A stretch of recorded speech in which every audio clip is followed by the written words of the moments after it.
Good morning, good afternoon, good evening, folks. Michael Zuber, one rental at a time, back with his Monday expert, Mr. Greg Dickerson. How you doing, sir?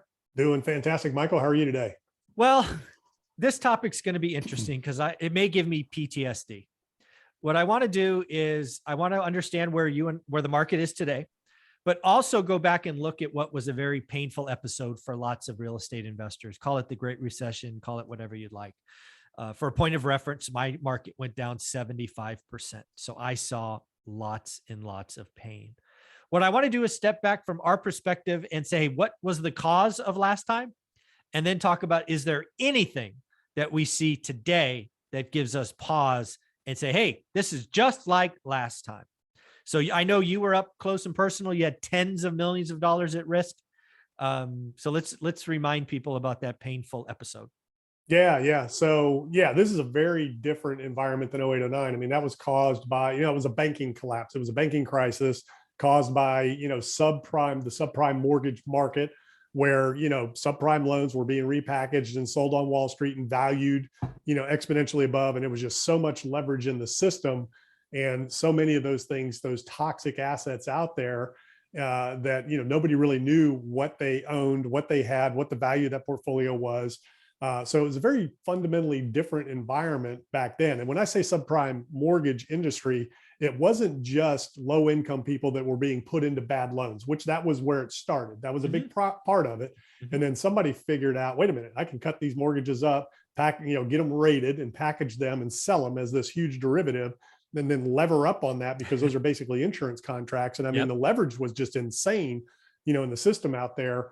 And, the amount of leverage from a global standpoint because of this was just unreal. The other segment of that subprime lending game were investors, people that all you needed was a good credit score. You didn't have to put money down. You could get a loan because the mortgage bankers were making money selling these loans because Wall Street was taking them, chopping them up, packaging them, and then selling them on Wall Street. And then you had the government buying loans as well, kind of like we've been in lately.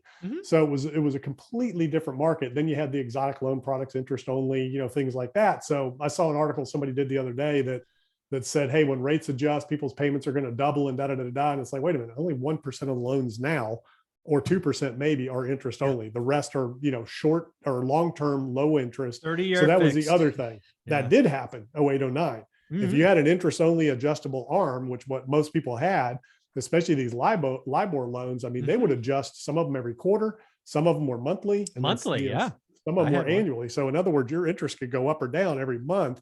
And when those interest rates, and again, I said the same, now the thing that's the same was I said the same thing back then.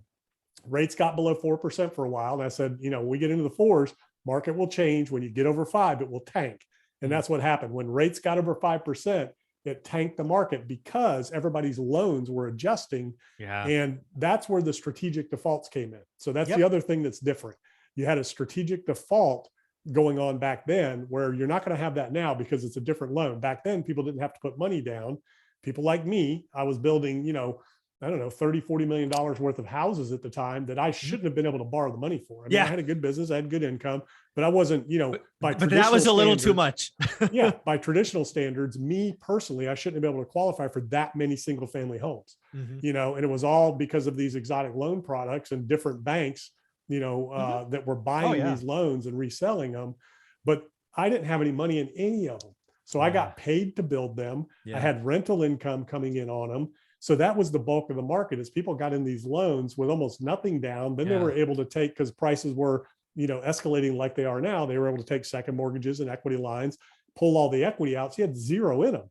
So when the payments went up, people stopped making their payments. Then when the banking crisis happened and the banks collapsed and nobody could borrow and the real estate prices started coming down, all of a sudden now you're in this house, your payment doubled, you've got no equity in it. It's worth half of what it was when you bought it.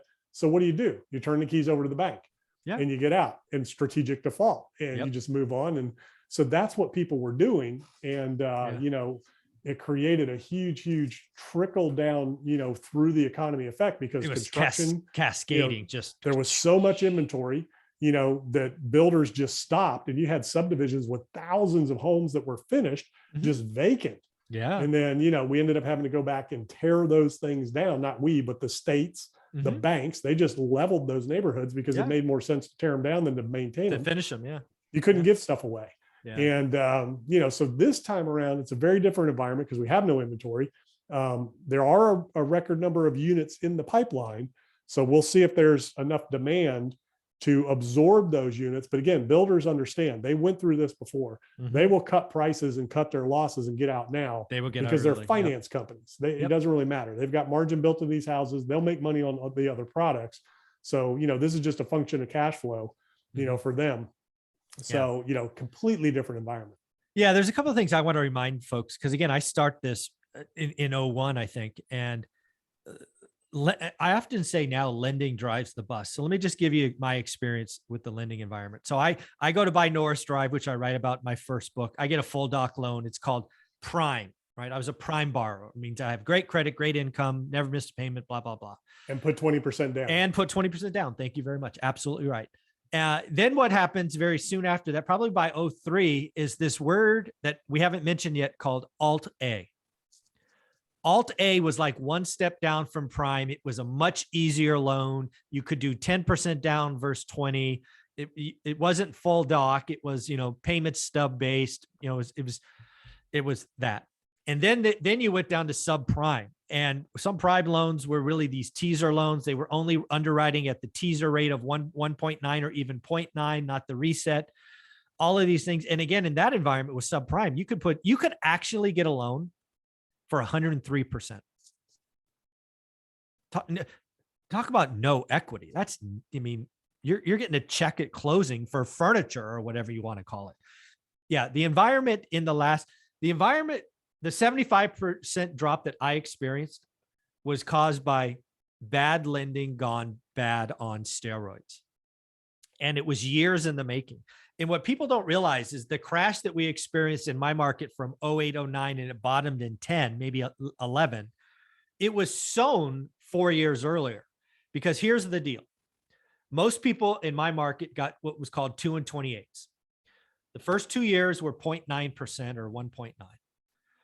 The houses made sense because, again, it was less than rent, or if you were a landlord, it cash flowed. Once that loan reset and it went from 1.9 to 9.9, it didn't make sense. Your $900 payment went to $1,900. And now your negative cash flow, $800. So guess what happens? Greg brought it up, strategic default. You thought you were cash flowing. You believed your mortgage broker that don't worry, nobody keeps a loan for 30 years. You'll just refi because values only go up. This was actually said. And then those people couldn't refi. They were losing money every month. They really didn't have the income to support it. It was negative. It was an alligator. It's why it's in my book. And they stopped paying. Then guess what happened? Then the foreclosure process took over. And that took upwards of 1,000 days. Right. That's why a loan written in 06 wasn't actually sold until 2010. If people want to see this in real life, go and look at Norris Drive. I give you the address all the time. Go look it up on Zillow. 1818 Norris Drive East, 93703. In that, go look at the history. I buy it for 107. 3 years later, I sell it for 264. 4 years later, it forecloses at 75. The reason it took 4 years to bottom is the first 2 years, the buyer was good. Then he didn't pay. Then it took 2 years of non-payment for the bank to foreclose.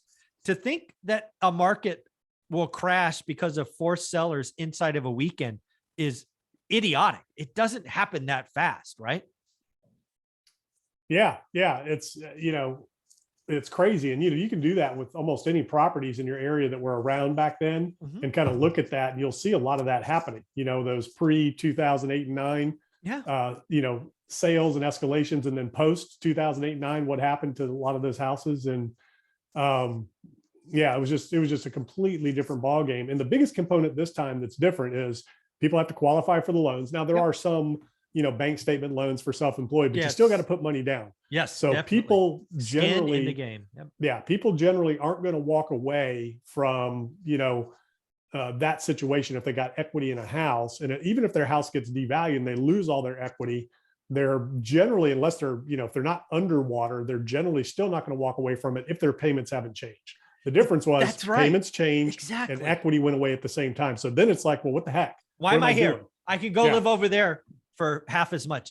This is why. Right. You can move next door into that house for half as much as you were paying for your house. Of course you would leave. That is not going to happen today. 98% of loans, fixed rate debt. Most of them have equity, and mom and dad aren't crazy, right? As much as we like to think about, oh, it's going to collapse. It's not. They're just going to stay put. You don't want to live in your car. It's a bad option.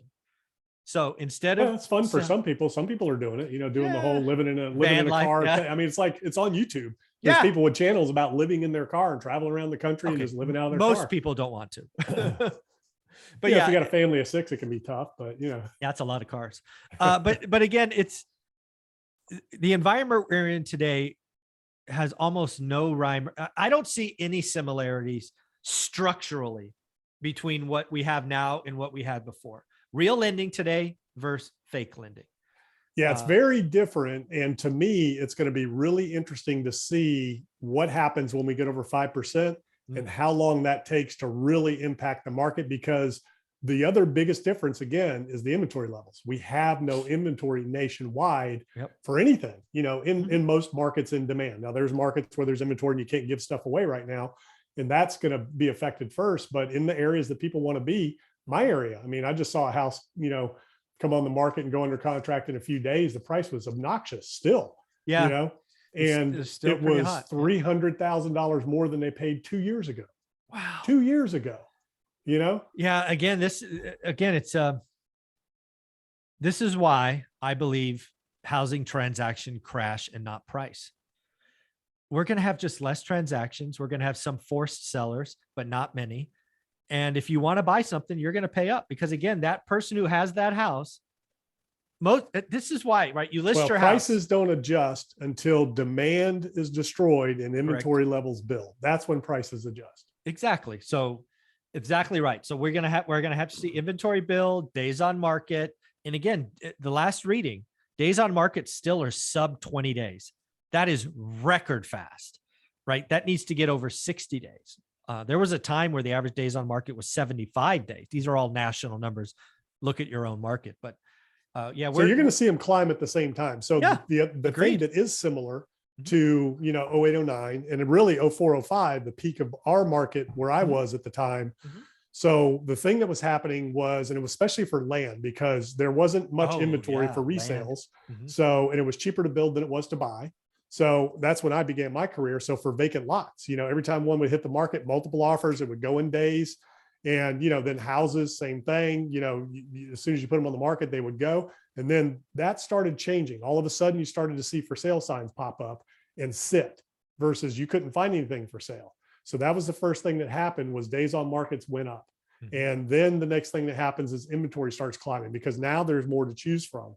And then, of course, the other caveat, I was in, an income short-term rental market.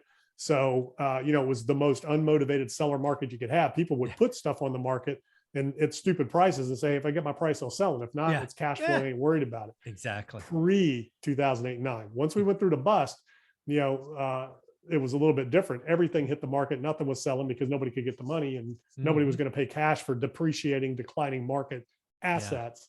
So, once we get there and you start to see days on market climb, inventory levels will climb with it.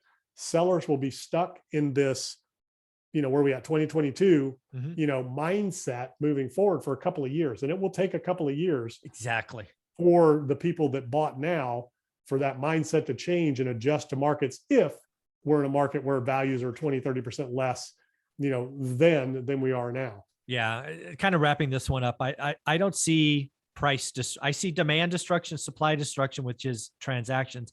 I don't see price destruction this year. You could certainly maybe get to it in 2023 if everything went the wrong way, and certainly by 2024, because again, price is inelastic. Mom and dad don't have to sell; they have to live somewhere.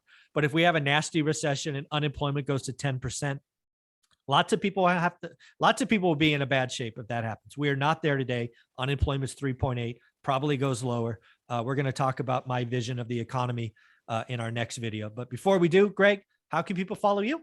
Yep, GregDickerson.com. That's where everything lives, my social media, YouTube, all that. Go check it out. Thanks, buddy.